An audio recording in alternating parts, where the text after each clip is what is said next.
Hello everyone, welcome back to Voices of Merit. Another Saturday and another new episode. We are making sure to bring to you a new guest and a lot of vision and new things happening in Merit. So our today's guest again is very special. We welcome today Mrs. Namisha Rastogi.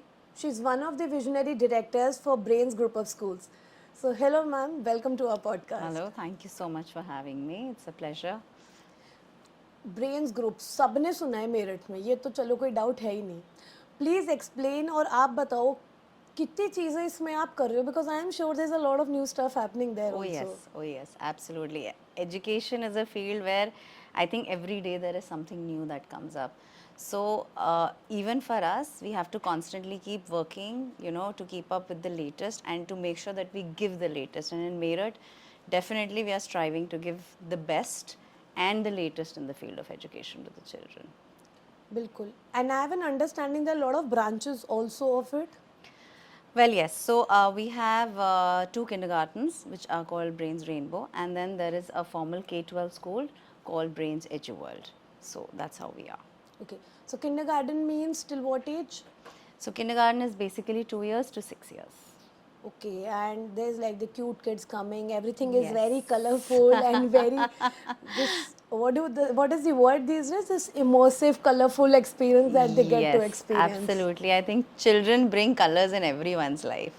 So a school where there are so many children, it is automatically a representation of all those colors and all that life and that spark that they bring along. Absolutely. So, education and that too on a very management level, like an admin level. So, how did you stumble upon? Like, what has your background been? Like, were you into education since the very beginning? Well, the entire beginning of my career was with education, and initially it happened per chance because initially when I was doing my graduation in Delhi, I got engaged due to I did not want to at that point of time, but due to personal reasons, I had to get married. And the only thing I was very clear about was that I wanted to work. And coming to Meerut at that point of time, many years back, had its own set of limitations as a woman. And the first thing everyone came up with was teaching, right? And so that time in Delhi, then I did a course in early childhood education, keeping in mind that probably I'll start working with little children because I always enjoyed kids. And that's when then, I came back here, I joined a school here, worked there for a year, less than a year, and then Brain started with the rest of the directors, and that's how it started. Still a very big leap. Like, I would say, even if a person wants to start like a very small entrepreneurial thing, they still have so much of like, today specifically, I understand this is a generational shift also. There is like so much research and people go to YouTube and search, and obviously having the opportunity to go and meet people from similar field, so you get this kind of feedback or like ideas, okay, I can do this and that. But considering at that point of time, like, was it scary? Well, yes, it was. And I still remember the first few days when I used to be sitting in my office, and I was just 23 years of age that time. And when people used to come in with their children and say, they would give me a look and say, "Are you the principal?" And I'd be like, "Yes." And but that had its own share of pros and cons. So there was one set of people who came and believed in me because they thought I was the new generation and I could give a lot to the children. And then there was another set of people who took time and thought that maybe she's too young, to handle the children. So I think I handled both, and I think I managed pretty well. That is very relatable. I think I am that point in my career where I'm facing both of these things together. So some people are like, "Are you sure you have done your MD?" And like, have you just started working?" I said, "No, it's been a very long time since I'm working." And again, there's some people that, "Oh, I think she's a relatively new doctor and we should consult her. Probably she has some new ideas on how to get us better." Yes, absolutely. I think that mindset one has always worked with and still continues to work with. I agree. This has its own pros and cons, but yes, I would say still a new person working, they come with a lot of fresh ideas, Absolutely. which we also see day to day basis when we talk to very young people, 22, 23, and their completely way of thinking is sometimes I'm amazed, like, I could have never thought of this when I was 23. True, that's true. No, and I think when we, like, even in school, when we have young people come and work with us, I think the kind of perspective that they give, that really adds on. And I think every profession needs that. Every profession needs that. Very true. Again, you talked about how after marriage you had to relocate here and start everything from scratch. How has that journey been? Like, specifically handling education in Meerut, and that too, like, obviously being a woman and handling this adjustment at home just post marriage. It is a difficult situation. Nobody, I would not deny that at all. Absolutely, and I think it is a big challenge for every woman in India who chooses to work, because here, the kind of support system that is required exists in some households and in some it doesn't. So even all the female staff that we have working with us, our teachers, the non-teaching staff, I see how beautifully everybody manages it, comes with a smile. And I feel, at the workplace, we try to give that kind of environment where we tell everyone, leave all your tensions, all your stress back at home and come here and have fun. This should be a place where you work with a fresh mind, where you leave all your stress behind. And I think as a woman, for me also, I've had my share of challenges, but of course with the support of my family, family makes a big difference, and my mother-in-law herself being working. And of course, when we started the school, so we are 4 of us who started. Our founder was Mr. Rajiv Goyal. We lost him a few years back, but other than that, the remaining 3 people that we are, and now his daughter has also joined us, who she's done her master's in education from Harvard. So I think together as a team, we've come a long way, and it's been the support of the family and, my partners. So that's only made it possible. That's how we are where we are. Somehow in all the podcasts and without discussion, the conversation always steers towards family. I have been noticing this because you brought it up naturally. I will just steer towards that only now. That how much do you think it has brought a difference in your life, considering the challenges that were in the beginning and obviously the family support and how far it can take you? I think family makes all the difference, right? Family makes us who we are. It's your parents, and because they've taught you to be who you are, they shape you. And then I think once you get married, it's your husband. He makes a huge difference in your life. And I still remember when we had to start the school, and our founder, Mr. Rajiv Goyal, came up with the idea. And I was just 23. I started crying because I said, no, I really want to do this. I was crying, and my husband's family, everyone was like, okay, she really wants to do this. Let's do this, right? Let's start a small school, because we initially started with a small kindergarten. It was not a very big investment that one had to make. So they were like, acha theek hai, bitiya ro rahi hai. I still remember his grandfather saying, bitiya ro rahi hai, uska man hai, chalo karwa dete hain. So that's how it started. And I think at the age of 23, even the family does not take you seriously. But when you start doing the work that you do, then everybody starts taking you seriously. So eventually, it's upon you yourself to prove yourself. And if you do it, I think family always supports. Mostly supports, I would say, in most cases. And I think we are lucky and blessed if we have that kind of a family. I would completely agree to this, that thing you said, that initially maybe the family also does not take you seriously, and they're like, okay, maybe the kids want to do something, let them try. But once they start seeing maybe, I think, little bit difference or a spark or like the vision, they are aligned with that, they're like, okay, let's push them more towards that side so that they can like do their own thing and shine in that sense. Absolutely. But starting from preschool, like you said, that it was a small thing. Now it's had grown and further into branches. How has that come into being? Well, it's been a long journey, 23 years, and I think we've grown very slowly, which probably is the reason why people now know Brains as, one of the good brands in the city. So, like I said, we started with one kindergarten and worked on it for about 5-6 years, and then our founder, who's always really encouraged us, Mr. Rajiv Goyal. He said, okay, let's open another one, maybe another small branch. So then we opened a smaller branch in Shastri Nagar. And then because the parents who were with us were very happy and they did not want to send their children to other schools, they said, okay, why don't you, add more classes?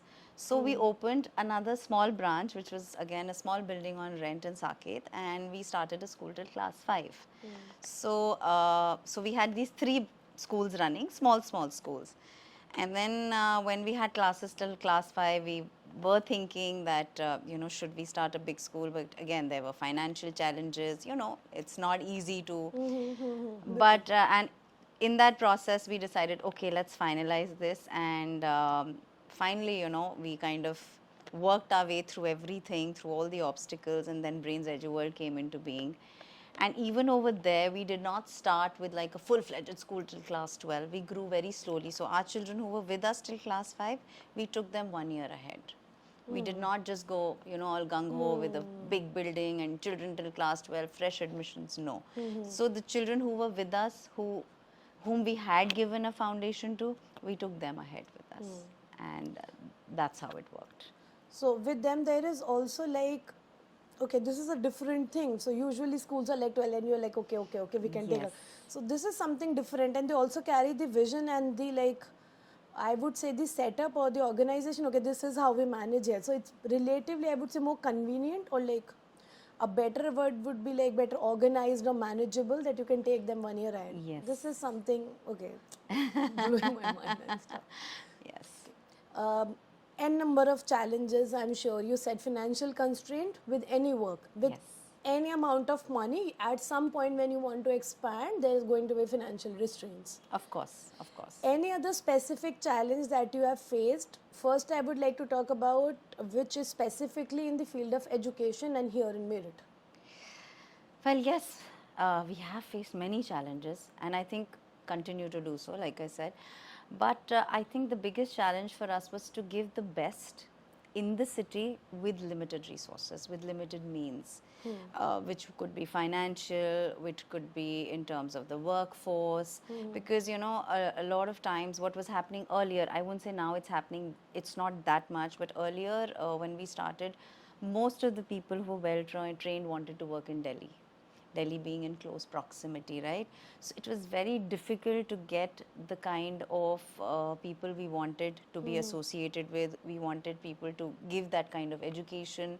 So that was a very big challenge. And I think it continues to be so, but not so much anymore. So that was one of the biggest challenges we faced. Because to give good education, you need good people to deliver it. It's not one person who can teach. I can't sit alone and teach. Every teacher matters. So that was where we faced a lot of issues.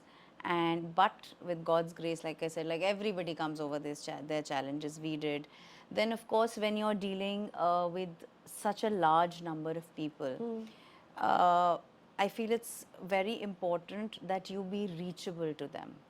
So although that puts a lot of pressure on us as a school, but we've always tried to be there for the parents. So we've always presented ourselves and make sure that we're always there if the parent wants to come and speak to us. Because as a school, I feel not just as a director, but a principal, a school owner, I feel that if the parent is able to come and address their problem to us, the kind of solution that we can give, no one else can give. Because this school is, I would say for me, it's my first baby, and even for my partners, for all of us, it's what we love doing, and we've always focused on good quality. For us, quality has always been the primary concern. And even today, if I compare with other schools where and I'm not talking about Meerut, even otherwise, if children are going for competitions, it's always the parents who are charged. We don't charge the parents necessarily. We'll take the minimal charge if we have to, because for us, it's about promoting the child. It's about giving them wings. It's about giving them exposure as much as we can. So that's what we are focusing on. It's a very difficult dynamic to navigate through, specifically considering young parents and very, very young children. Yes. I would say both of the category of people that you come in contact with, they have their own very unique set of challenges. Kids, obviously being kids, and then young parents, they are in this generation, they have their own set of issues, or like a way of thinking, and then how they're reflecting upon their children specifically in terms of education. So how difficult has been navigating this circle, like how parents have now like changed parenting, I would say, with time. Absolutely. So here, you know what happens is I feel a school is a very long journey, and it's a journey where trust is the most important thing. So when a parent comes in with a 2-year-old, I think the most precious person, precious thing is their child. And when they're coming to us with their child, they have a certain set of expectations. If I look at a parent who came to me 22 years back and a parent today, there's a sea change, right? That parent was a more casual parent, and believed in certain things and certain rules, discipline. But today's parent is very different. And I'm not saying for everybody it's the same, but today, because children are, it's like one child or max 2 children, and they're all precious babies, right? So initially, and grandparents to top it all, right? So even if the parents want to discipline, the grandparents, are like, let the child be, बहुत छोटी है, बहुत छोटा है. So I think to make them understand that it is important to be firm at the same time while you're giving that kind of love, that is where we feel that difference, that shift in parenting has come, because we have to now constantly tell the parent that yes, it's good, but what happens in the long run, they don't realize. Now in the long run, we see children coming up as mentally weak, and you handle that, right? So we see, we hear of so many cases today, children committing suicide. Why? Because children are not emotionally strong. And that's where I feel that starts right from the beginning, from that little child who's coming at 2 to the child who grows up to go in college. If the child is strong enough to, handle all the adversities, they'll pull their way through. But if the child is weak and the parent has been coming in and saying, don't worry, I'll take care of this, don't worry, I'll take care of this, then the child doesn't learn. And I would say in the world, the challenges have increased. So that's where I feel, that shift in parenting has come, and we as a school need to educate not just the children but equally the parents. I think it has been, I would just like to add on this, a challenge on both the sides. I agree that yes, the world has become more difficult to navigate. N number of challenges, the online world and everything has its lot of benefits also, but yes, it comes with own set of problems that are now cropping up. But yes, there is this world called stress tolerance. So we say that with everything in life, you build up a stress tolerance, or you build up ways how you can navigate that stress. So learning how to manage difficulties. So if everybody all the time is doing stuff for me, probably I might be a very smart person, but I would not know how to manage a difficult situation because somebody else has the driving wheel all the time. True. So it's like an internal and external problem. And yes, I sometimes feel really bad and like obviously good for myself that I am not like studying right now and I don't have to be in college or school because it is very difficult. Yes, and I think social media has a lot to do with it. It is so difficult to be a student right now and with so much of things happening on the internet and to be able to switch everything off and then like sitting and concentrating.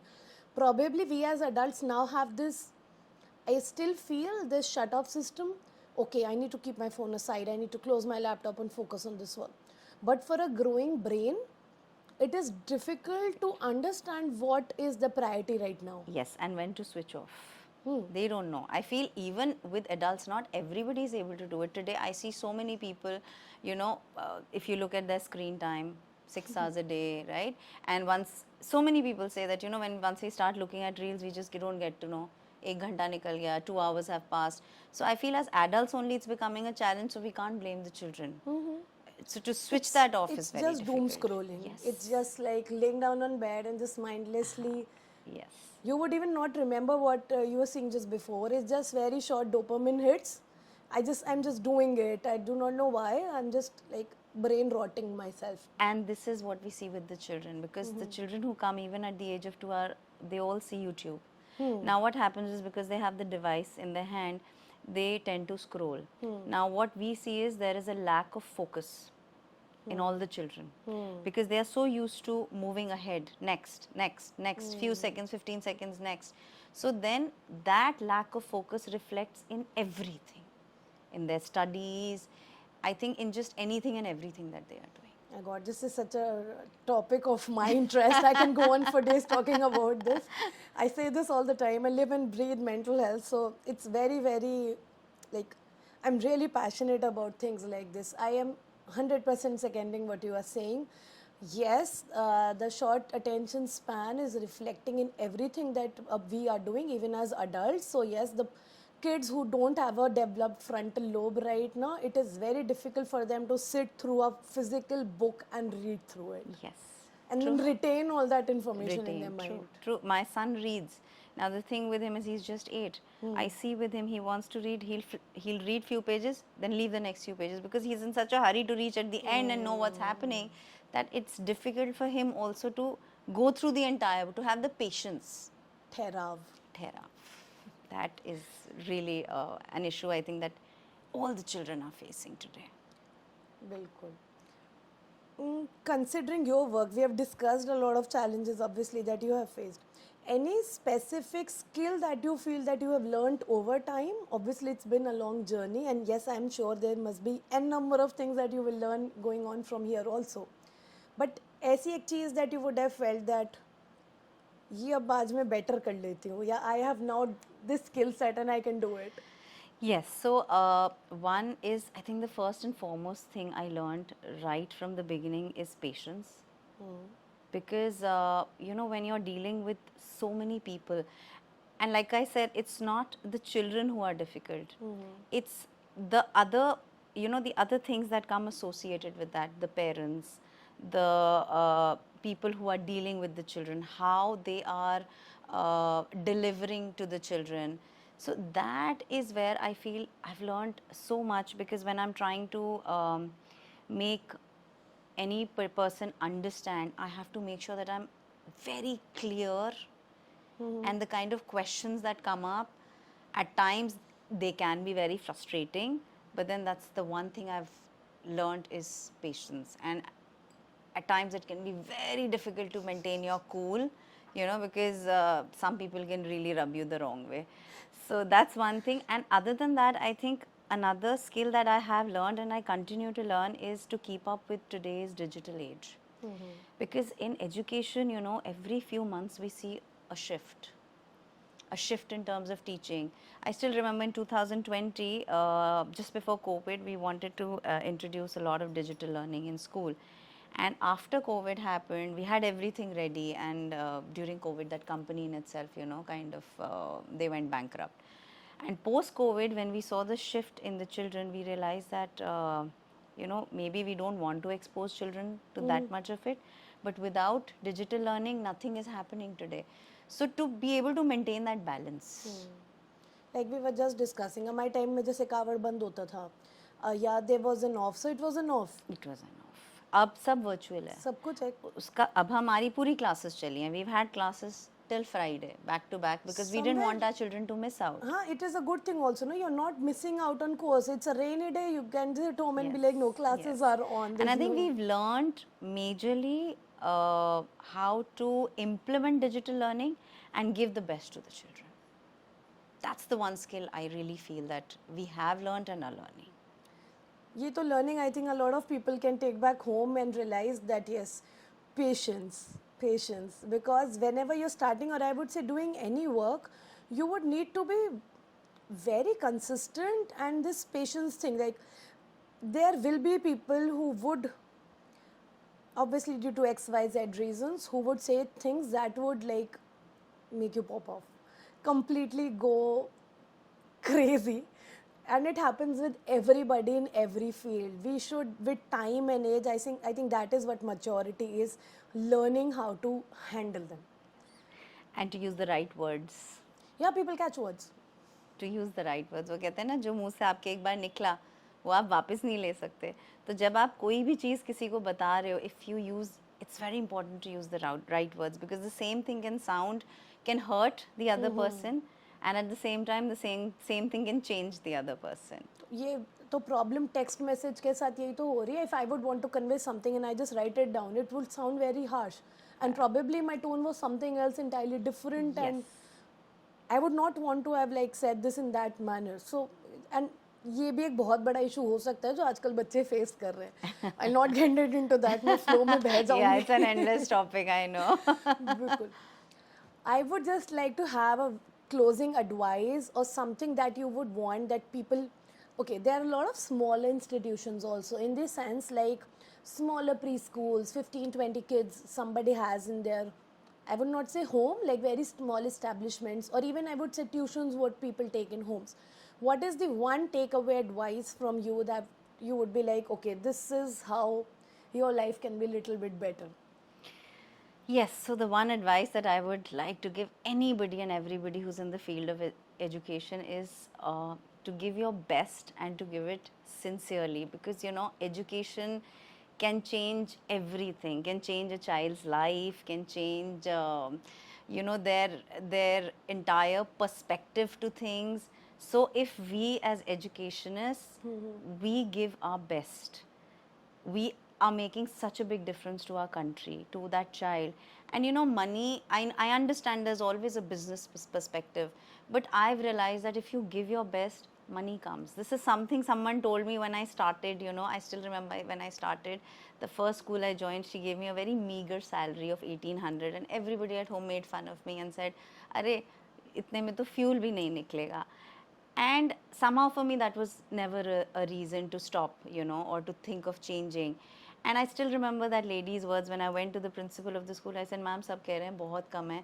She said, "बेटा तेरे अंदर इतना potential है, you just focus on the work, पैसा अपने आप आएगा." And I've realized that अगर you give your 100%, the money comes. So this is something I would like to tell anybody in the field of education: be patient and give your best, because when we started we were not focusing on advertising, no marketing, no, and it was purely word of mouth, because we gave our best, we were honest. And even today, I think that stands very That, true. I think that will stand true forever if you are honest with your work. And education specifically, because I feel we have that power. You know, as an educationist, I feel I have that power in my hands where I can make a change. So why not? And I feel anybody who's in this field should use this power and hand that over to the children, and you know we can really do so much. So the business perspective, everything comes अगर आप honest हो, अगर आप sincerely इस field में work कर रहे हो, you can really do so much. That's very beautiful words and a very, very good takeaway point. So for everybody who's starting out and doing any kind of work, patience and sincerity is 100% going to take you really, really far. I second that. So thank you so much everybody for joining in. I hope you learned a lot. So this is Dr. Rashi Agarwal signing off. Thank you so much, ma'am, for Thank you. coming here and sharing such insightful. I would say I learn all the time from all the podcasts and get more pumped up to do my work again, like in a better manner. So thank you so much. It was my pleasure, and you know, I think if anything I said can make a difference to anybody, I think my job's well done. So Yeah. thank you so much for giving me this platform to actually reach out to so many people. Thank you. Thank you so much everybody for joining in, and see you again next Saturday. Bye-bye.